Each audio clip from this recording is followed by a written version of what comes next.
Maraming salamat sa inyong lahat dahil umabot na tayo sa 1,000 subscribers. Para sa mga nais mapanood ang buong paliwanag ng aming palabas na House of Lies, huwag kalimutang mag-subscribe at manatiling kasama namin. Isang tanong ang matagal nang nakabaon sa katahimikan ng pamilya Torampo. Paano kung ang lalaking tinawag na anak sa buong buhay niya ay sa dugo, isang estranghero? At paano kung ang tinawag nilang bastardo na kanilang kinamuhian ay siya palang tunay na tagapagmana? Magandang gabi. Ako si Malisa at ngayong gabi hindi lamang tayo makakakita ng isang iskandalo. Huhukayin natin ang mga lihim na muntik ng sumira sa buong pamilya. Sapagkat madalas, ang pinakanakakatakot na kasinungalingan ay hindi sinasabi upang manlinlang, kundi upang protektahan ang mga mahal natin. Sa paligid nila'y masaya ang tanawin.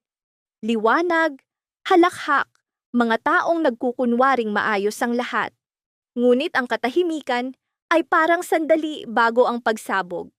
Sa mga mata ni Greg, malinaw ang kayabangan, nakatingin kay Paulo, hindi lamang bilang anak, kundi bilang panganay, tagapagmana, ang magdadala ng kanyang pangalan. Ngunit sa isang iglap, gumuho ang lahat. Ang revelasyon ni Aldrin ay nagdala ng unang reaksyon ni Greg. Hindi galit, kundi hindi makapaniwala. Para bang nais niyang tumawa ngunit hindi kaya. Nais niyang sumigaw, ngunit nilamon siya ng takot. Takot na marahil totoo ang lahat. At dito sumulpot ang tanong, minahal ba talaga ni Greg si Paulo dahil anak niya ito o dahil si Paulo ang ideal na anak na nais niyang makita? Ang kanyang komprontasyon kay Regina ay kakaiba. Walang dramatikong dialogo, walang depensa, tanging tahimik na luha. At madalas, mas malakas ang katahimikan kaysa sa 10 pag-amin. Sa mga luha ni Regina, naunawaan ni Greg ang sagot. At doon, ang lalaking palaging tila kontrolado ang lahat ay tuluyang nabasag. Ngunit nakakagulat, para kay Greg, ang pinakamasakit ay hindi ang pagtataksil ni Regina, kundi ang katotohanang hindi pala niya tunay na anak si Paulo. Mas nasaktan ang kanyang kayabangan kaysa sa kanyang puso. At dito, naging mas komplikado ang karakter ni Greg. Sa ilalim ng kanyang galit ay takot na baka peke ang lahat ng alaala niya kay Paulo. Tumakas si Regina at hinawakan ni Paulo ang kamay ng kanyang ina. At dito, naging pinakatrahedya si Paulo, sapagkat inosente siya, ngunit siya ang unang nawala ng lugar. Hindi siya sumigaw, hindi nagalit, hindi nagtanong. Sa halip, agad niyang tinanggap na iiwan siya ni Greg. Bakit? Marahil matagal na niyang inihanda ang sarili para sa araw na ito. At nakakatindig balahibo makita si Paulo, sapagkat may mga lumalaki na napapalibutan ng pagmamahal. Ngunit sa kaibuturan ng kanilang puso, pakiramdam nila'y hindi sila kailanman tunay na kabilang. Sa sandaling iyon, gumuho ang buong pamilya at si Aldrin ay ngumiti lamang para bang matagal na niyang hinintay ang apoy na ito. Ngayoy nasusunog na ang bahay, nakaupo siyang kalmado, pinapanood ang lahat na bumabagsak. Hindi aksidente ang pagsabog na ito.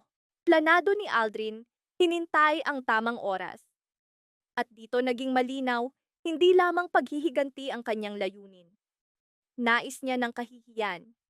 Nais niyang makita si Greg na mawala ng kontrol. Nais niyang maramdaman ng pamilya Torampo ang hiya na matagal niyang pasan. Ngunit nanatiling tanong, bakit napaka-personal ng galit ni Aldrin? Ano ba ang ginawa ng pamilya sa kanya noon? Marahil may mas malalim pang sugat na hindi pa nabubunyag. Sa kaguluhan, naging pinakakapana-panabik si Edward. Sapagkat teknikal na siya ang nagwagi, ang tunay na anak, ang tagapagmana, ang dapat magmana ng lahat. Ngunit nakakapagtaka, siya ang pinakanandidiri sa eskandalo. Tingnan ang kanyang reaksyon kay Thea. Hindi siya natuwa, hindi nagdiwang, kundi nagalit. At dito naging malinaw na iba si Edward sa lahat. Si Thea ay parang apoy. nais sunugin ang lahat upang mailantad ang katotohanan. Ngunit ang tanong, totoo ba ang kanyang laban para sa katotohanan o para lamang sa lasa ng kapangyarihan? Sa kanyang mga mata ay may kakaibang kasabikan. Para bang naghihintay kung sino ang unang mababasag? Ang reaksyon ni Edward ay pagkadismaya, hindi dahil sa sikreto mismo, kundi dahil sa paraan ng pagkakabunyag. Hindi niya kailanman iginiit na siya ang tunay na anak. Hindi siya nagyabang. Sa halip, nakatuon ang kanyang isip kay Ashley na noon ay nasa ospital. At dito pumasok ang pinakamatinding emosyon ng kwento. Sapagkat habang sina Greg, Aldrin at Thea ay nilalamon ng dugo, pangalan, mana at kayabangan, ang tanging iniisip ni Edward ay pag-ibig. Sa ospital, nakaupo si Regina sa tabi ng kanyang walang malay na apo. Wasak ang kanyang mukha at dito lalo pang naging komplikado ang kanyang karakter. Siya ba talaga ang kontrabida o isa lamang desperadong ina na pilit pinagbubuklod ang pamilya?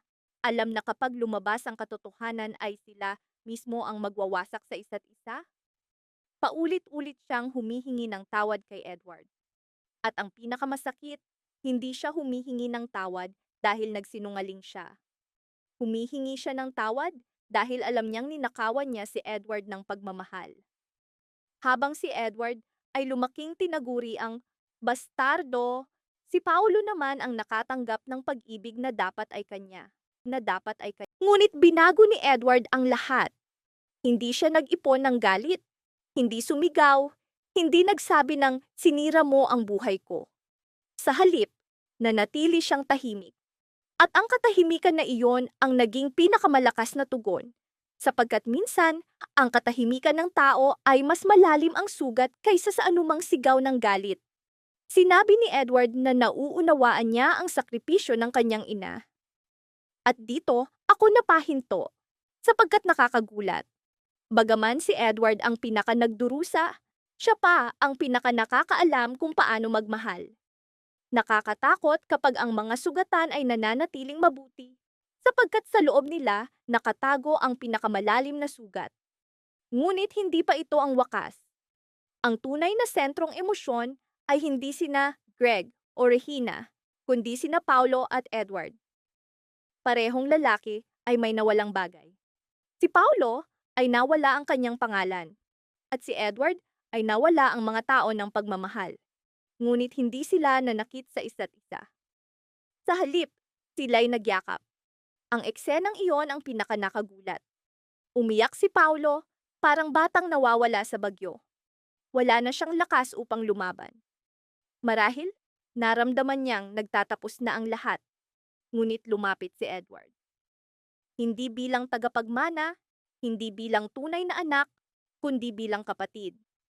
Sa mga mata ni Paulo ay may pagkakasala, hiya, at takot. Para bang nais niyang magsalita ngunit wala siyang karapatang magsalita. At pinaalala ni Edward ang mas mabigat kaysa dugo, ang mga sandaling bumagsak siya, at si Paulo ang nagprotekta sa kanya. Naalala ni Edward hindi ang dugo, kundi ang kabutihan ni Paulo. Dito, nabunyag ang pinakamasakit na katotohanan ng House of Lies. Minsan ang tunay na pamilya ay hindi binubuo ng dugo, kundi ng mga taong nananatili sa tabi mo kapag bumagsak ka. Ngunit nanatiling tanong, kung ganoon kabuti si Edward, bakit bawat ngiti niya'y may nakatagong lungkot? At bakit hindi pa natin nakikita ang tunay na reaksyon ni Greg kapag mag-isa niyang hinarap si Paulo? Sapagkat kung dumating ang araw na piliin ni Greg ang dugo kaysa alaala, sino ang unang mababasag? Si Paulo o si Edward? Tahimik ang pasilyo ng ospital, ngunit nakakatakot ang katahimikan. Walang sigawan, walang eskandalo, tanging katahimikan na mas nakakatakot kaysa galit. At nang magkatabi sina Paulo at Edward, ramdam na sa gabing iyon hindi lamang mga lihim ang nabunyag, may unti-unting namamatay sa loob nila. Sapagkat isipin mo, kung buong buhay mong minahal ang isang tao bilang kapatid, at isang araw sinabi ng mundo na isa lamang sa inyo ang may tunay na karapatan sa pamilya, dahan-dahang papasok ang lason sa inyong ugnayan. At dito ako natakot para kina Paulo at Edward, sapagkat mahal pa rin nila ang isa't isa. Ngunit hanggang kailan? Nang niyakap ni Paulo si Edward, namamaga ang kanyang mga mata, nanginginig ang kanyang labi, at sa kanyang mukha ay may nakatagong pagkakasala. Hindi pagkakasala sa pagsisinungaling, kundi marahil pagkakasala sa katotohanan mismo. Ang katotohanang balang araw ay maaaring sumira sa kanilang dalawa. Sa puntong ito, lalo pang lumalim ang sugat ng pamilya Torampo. Si Paulo, bagaman inosente, ay nababalot ng pagkakasala, hindi dahil nagsinungaling siya, kundi dahil pakiramdam niya ay ninakawan niya si Edward ng buhay na dapat ay kanya. Pinakamasakit, hindi man lang siya lumaban. Para bang mula pa sa simula, tinanggap na niyang darating ang araw na siya'y mabubura sa pamilyang buong buhay niyang pinrotektahan. Sa kanyang isip paulit-ulit na umuukit ang kaisipan. Hindi naman talaga ako kabilang dito. Nakakawasak. Samantala, si Edward ay pilit pinapakalma ang lahat. Ngunit habang lalo siyang nagpapakita ng kabutihan, lalo ring lumalaki ang takot. Sapagkat madalas, ang mga nagmamahal ng tahimik ay sila ring nababasag ng tahimik. Sa unang pagkakataon, nakita sa mga mata ni Edward ang matinding pagod. Hindi dahil sa iskandalo, kundi sa habambuhay na pagsisikap na makuha ang pagmamahal ng kanyang ama. At dito naging malinaw, sa gabing iyon, hindi lamang si Paulo ang nawala ng ama, kundi si Edward din. Sapagkat kahit napatunayang siya ang tunay na anak, nasaan si Greg? Ni hindi siya niyakap, ni hindi humingi ng tawad sa mga tao ng malamig na distansya.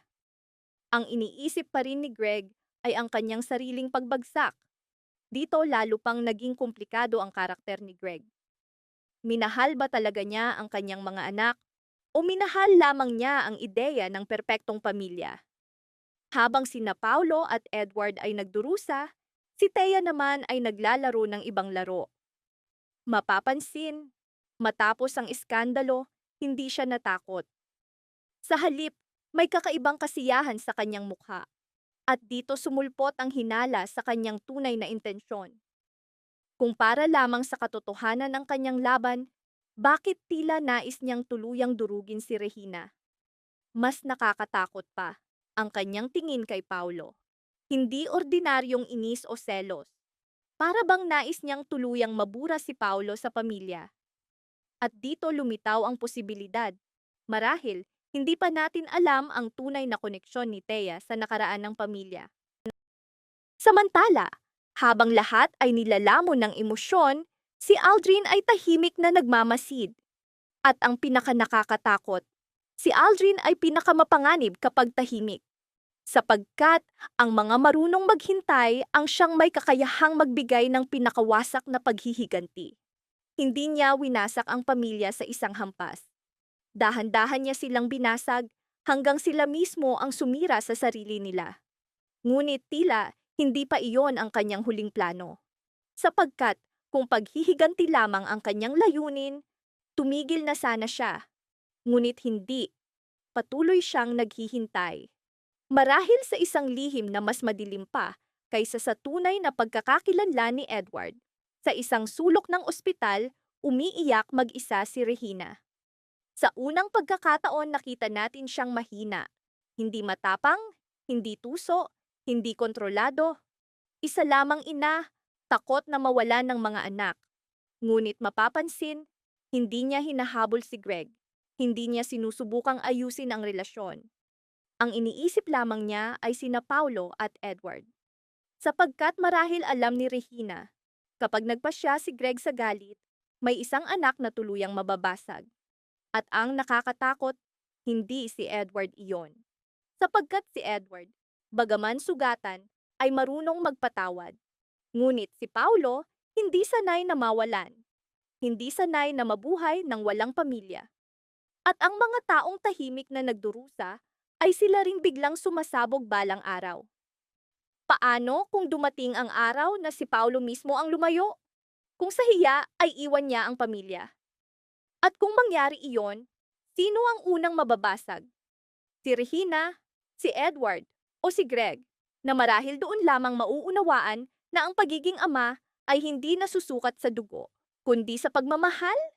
Isang eksena ang nanatiling nakaukit sa alaala. Nang yakapin ni Edward si Paulo, tila mas emosyonal si Edward. Para bang hindi lamang siya nagpapatawad, kundi nagpaalam na rin. At dito, ipinanganak ang takot. Marahil alam ni Edward na mula sa gabing iyon, magbabago ang lahat. Gaano man nila nais manatiling magkapatid. Darating ang mga taong sisira sa kanilang ugnayan. Mana, pangalan, kapangyarihan, bulungan, at ang malamig na tingin ni Greg. At alam natin, madalas ang mga pamilya ay hindi nasisira ng galit, kundi ng paboritismo. Sa isip ni Edward ay isa pang pangamba. Tahimik niyang tinitingnan si Ashley at ang kanyang walang malay na anak. At sa kanyang mga mata ay may kakaibang bigat. Para bang natatakot siyang maulit ang kasaysayan. Takot na ang kanyang anak ay lumaki ring nagdurusa sa parehong sakit. Nakikitang hindi kumpleto sa mata ng pamilya. At dito sumulpot ang tanong, ito ba ang simula ng paghilom o unang kabanata ng mas malaking pagbagsak? Sapagkat sa House of Lies, bawat katotohanang nabubunyag ay nagbubukas lamang ng mas madidilim na lihim. At hindi pa natin alam kung sino ang tunay na pinakamapanganib. Si Aldrin, na matyagang naghihintay ng paghihigante? Si Thea, na tila nais durugin ang lahat? Si Greg, na maaaring piliin ang dugo kaysa sa pagmamahal? O si Paulo, na tahimik ngayon, ngunit balang araw maaaring mawala ng dahilan upang manatili? Sa huli, nanatiling pinakamatalim na tanong, sino ang tunay na biktima sa pamilya Torampo?